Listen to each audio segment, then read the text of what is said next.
Character subclasses help to flesh out the details of your campaign world. If your Warlock has made a pact with a Great Old One, evidently something otherworldly lurks beyond the edges of your reality. The Mage subclasses from the Grim Hollow Player's Guide similarly tap into terrifying magics, which help set the dark fantasy tone at your table. My name is Ben Byrne, and these are the Mages of Grim Hollow.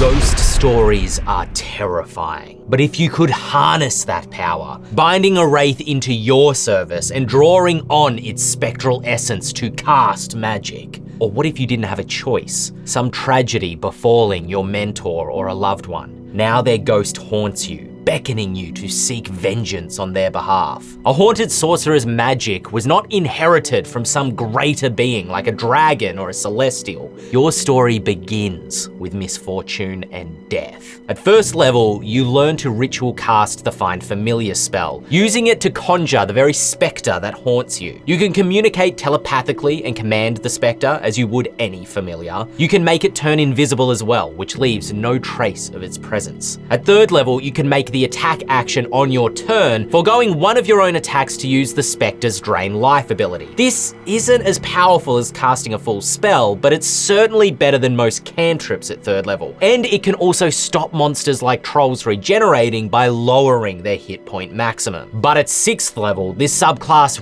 really kicks in. The Spectre's health increases by 4 times your sorcerer level, and you can cast spells through it that have any range whatsoever. And when you do cast a spell on your turn, you can also use a bonus action to have the Spectre use its Drain Life. And this isn't even everything that this subclass gets. There's a lot of utility in the Haunted Sorcerer, which is why I love it so much. The features aren't as passive as the Draconic Bloodline or as toothless as the Storm Sorcerer. Playing sorcerers in the past, I've definitely felt like I quickly ran out of tricks as my spell slots and my sorcery points dwindled. The Spectre gives you an added dimension to your character to play with. But of course, what I love the most about the Haunted Sorcerer is its dark fantasy theme. What's the story of your ghostly companion? Did you know them in life? Were they a friend or a foe? Are they a willing servant or an enthralled ghast rattling their chains? Or perhaps it is they who commands you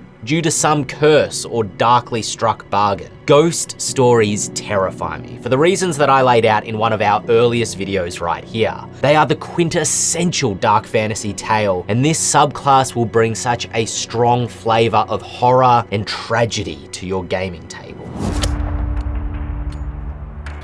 You were born with a cursed name. Perhaps your ancestor broke a pact with a fiend, or you were promised at birth to the Fae as part of a contract that went unfulfilled. In any case, your wretched bloodline has provided you with a measure of power that you can use to extend your curse to others. At first level, as a bonus action on your turn, you can force a creature to make its next ability check, attack roll, or saving throw with disadvantage. And at 6th level, you learn the Bestow Curse spell, which you can cast by spending 3 sorcery points instead of a spell slot. If you use sorcery points to cast Bestow Curse, its range increases to 60 feet, and you can't lose concentration on the spell by taking damage. But a curse is a curse, and at first level you choose how your curse manifests. Are you hulking in size, giving you disadvantage on stealth checks, but increasing your max health and carrying capacity? Are you scarred by a terrible plague, making persuasion checks with disadvantage as folk try to avoid you, yet you are immune to disease and resistant to necrotic damage? You also have special features which depend upon which type of creature it was that cursed your bloodline. Was it a fae,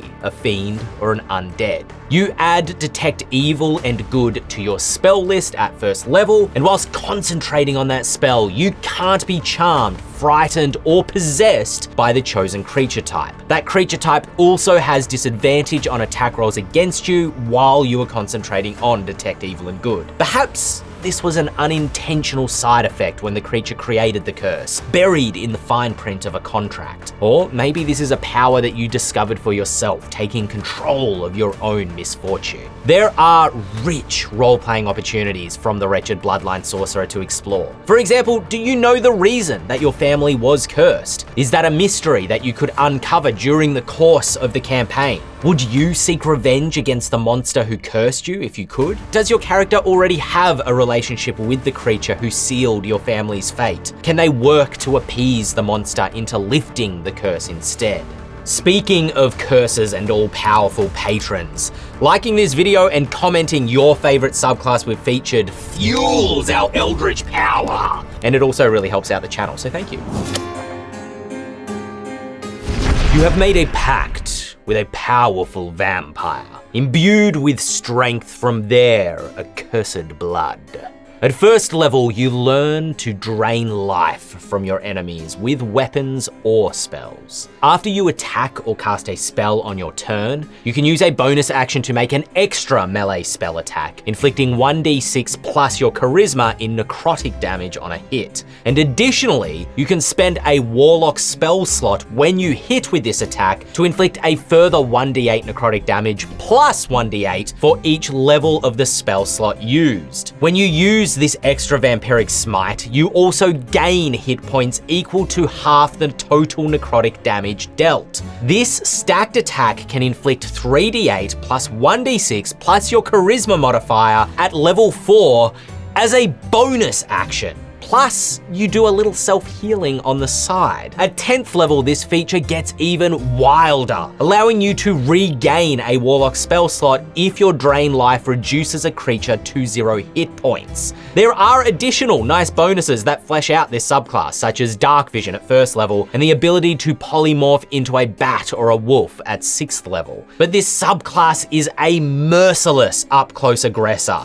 pairing well with a Pact of the Blade. Or you could focus on melee attack spells such as Crimson Lash, a blood magic spell from the player's guide, or suitably enough, Vampiric Touch. Play this Warlock subclass if you want a touch of the Gothic to your campaign. Are you enthralled to your patron like a D&D version of Renfield? Perhaps you perform tasks for your vampiric master, such as assassinating rival vampires or werewolves, or you scout for suitable locations for their new hidden lair. If you're playing through a campaign like Curse of Strahd, perhaps your character is a Dhampir child or half-turned sire of Strahd himself. Your character could be slowly turning into a full vampire as they progress through the levels, which you may choose if you want a streamlined mechanic or a more heroic feel to your vampire, rather than grappling with the flaws inflicted by the Grim Hollow vampiric transformation.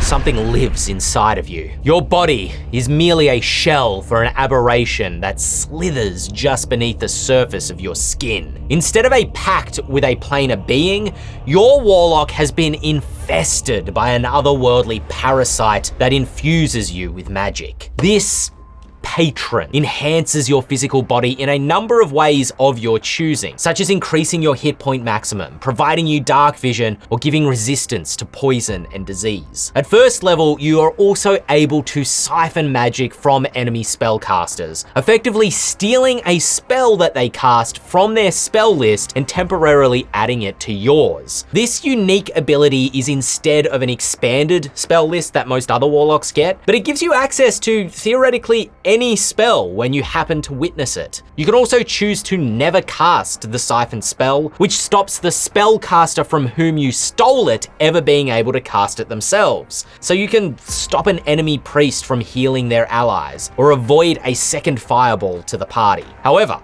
the most unique thing about this warlock is that their patron literally lives inside of them. Are you playing as the warlock, or are you playing as the puppeteering parasitic patron? You can incorporate body horror into the descriptions of your spells, such as bloody tendrils exploding from your chest when you're casting Arms of Hadar. Or when you summon your pact weapon, does your hand split open and your fingers peel backwards to expose a great bone sword? At 14th level, when your character dies, your parasite bursts from your body and seeks a new host. You play as the parasite seeking a new humanoid to invade. And if you succeed in killing another creature by burrowing into it, your character reincarnates into that body. That's way too much fun to keep only as a 14th level ability. And as the GM, honestly, I would allow the Parasite Warlock to attempt to reincarnate at virtually any level. There's even a stat block for these Blightworm parasites in the Grim Hollow Monster Grimoire, providing a lot of tools to fully explore the concept of this subclass. And how does your character actually feel about the horrific truth of their patron? Are they gleeful in their grotesque power or fearful of their inevitable fate?